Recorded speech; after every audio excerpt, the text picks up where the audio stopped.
59 del siglo que ya pasó, nació Carranza en Coahuila,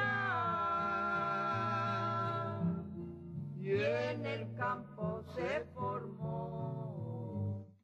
La historia define a través de múltiples testimonios y crónicas de quienes tuvieron la oportunidad de la cercanía con Venustiano Carranza, el perfil que proyecta una personalidad donde el carácter y la razón conviven en equilibrio y donde la energía y el valor comparten con la mesura y la prudencia. Ausente el carisma, presente el temple.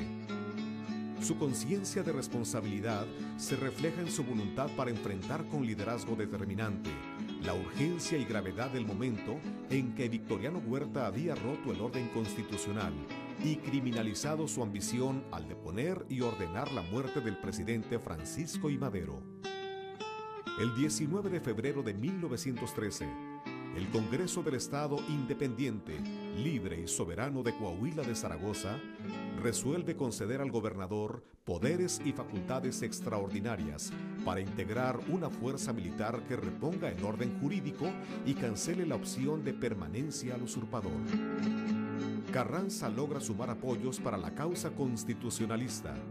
En un poco más de 2 meses, logra recorrer la mayoría de los estados del norte, en un periplo de más de 3.000 kilómetros para conformar un ejército combativo y victorioso. Posteriormente, la sublevación contra Huerta se extiende a todo el país. Se suman partidarios por toda la República.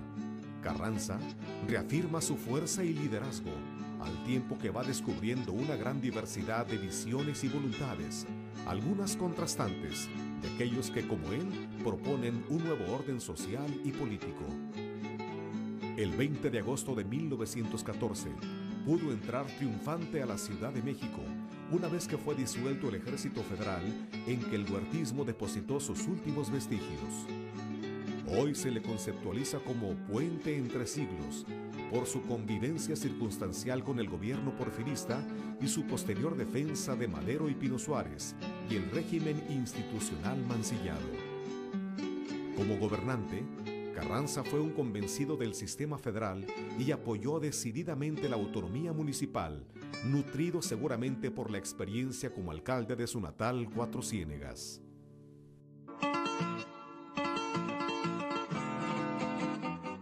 Su calidad de líder se aprecia por la suma de apoyos que consigue aún en los momentos más aciagos. Carranza se esmeraba en sumar adeptos sin perder nunca su modestia y sencillez, que aunado a su inteligencia y sentido común, le otorga respetabilidad ante todo aquel que le trata y le conoce. Sin perder su autoridad de gobernante civil, Carranza fue un gran jefe militar. Su astucia y previsión han decidido muchos de los triunfos importantes de los constitucionalistas. Tuvo que sobreponerse a la pena de combatir a antiguos compañeros de armas cumpliendo su deber. No cayó nunca en debilidades y aceptó siempre con entereza la lucha más dura sin importar contra quién fuera. El guerrero estaba a la altura del político. Carranza ha sido también un gran reformador. Antes de la promulgación de la Constitución, había decretado una ley agraria y la de la autonomía municipal, a las que se les conoce como leyes preconstitucionales. A pesar de las múltiples presiones de Estados Unidos y de otros países, recordemos las ocupaciones del puerto de Veracruz, tuvo siempre la resolución para que México fuera tratado conforme a los principios de política exterior que él concibió en lo que habría de conocerse como Doctrina Carranza, según la cual todas las naciones son iguales ante el derecho y deben respetarse mutuamente, lo cual constituye en nuestros días un referente obligado en el ideario de la diplomacia internacional. La seguridad que tienen los hombres que sirven a Carranza es la de saber que nunca admite cargos sin comprobación, que apoya a sus amigos, que es consecuente, que sabe apreciar los méritos y que conoce el valor de la amistad personal y de la solidaridad política. Fue financiero brillante. Prueba de ello es la emisión de papel moneda que se utilizó en su cruzada militar. No debiera contarse propiamente como parte de su estrategia, puesto que fue una medida transitoria que corresponde íntegramente, por sus propósitos y por la época en que se usó de ella, a la política revolucionaria, pero que destacó porque fue el primero y más inconfundible de los actos de independencia financiera de Carranza. A pesar de ser considerado un hombre parco y poco comunicativo, siempre tuvo una muy desarrollada intuición y habilidad política.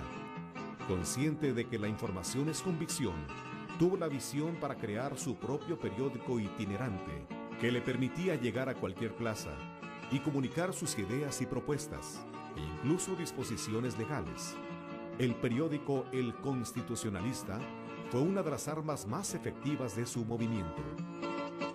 Logró convocar a las fuerzas políticas y militares del país a debatir y a aprobar la Constitución de 1917, que promulgó el 5 de febrero de ese año.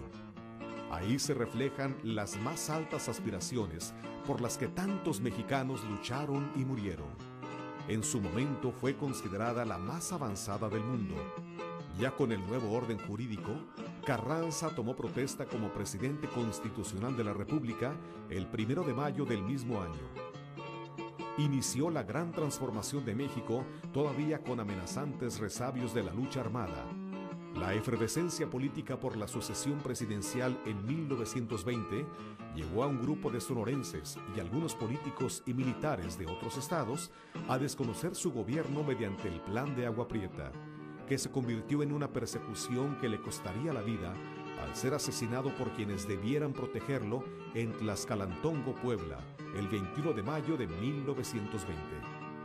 Para la mayoría, un hombre íntegro, claro, inteligente, visionario y práctico. Para algunos, enigmático, inflexible, obstinado, desconfiado y calculador.